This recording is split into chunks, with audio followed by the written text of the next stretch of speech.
Une première étape ayant récemment permis d'aboutir à l'audit organisationnel, financier et juridique a laissé place à une seconde destinée cette fois à l'audit des opérations d'investissement de l'hôtel Radisson. Après toutes ces étapes, le ministre gabonais du Tourisme a jugé utile de vérifier de lui-même si l'investissement effectué correspond bien au montant alloué dans le dispositif liant le Radisson et le ministère dont il a la charge.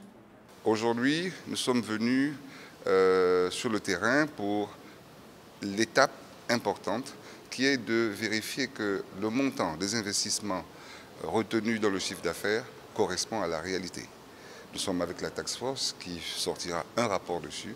Et lorsque tout ça sera terminé, nous allons faire un rapport au chef de l'État. Après une visite guidée des endroits stratégiques de l'hôtel Radisson, le membre du gouvernement a pu se faire une idée claire sur l'entretien des équipements. Je me suis rendu compte de l'importance de l'entretien qu'il faut maintenir dans cet hôtel. Je constate qu'il faut régulièrement vérifier que cet entretien est assuré. Je peux d'ores et déjà féliciter le Radisson qui a quand même maintenu en l'état cet outil et qui a poursuivi l'investissement nécessaire. Maintenant, c'est l'audit, avec bien sûr le rapport de la task force qui va nous donner tous les éléments nécessaires d'appréciation. Notons que la collaboration entre le ministère du Tourisme et le directoire du Radisson se poursuit.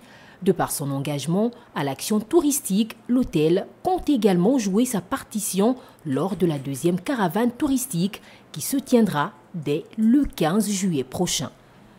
Contrairement aux informations relayées sur les réseaux sociaux, aucun mouvement de grève du personnel n'est à signaler de ce côté.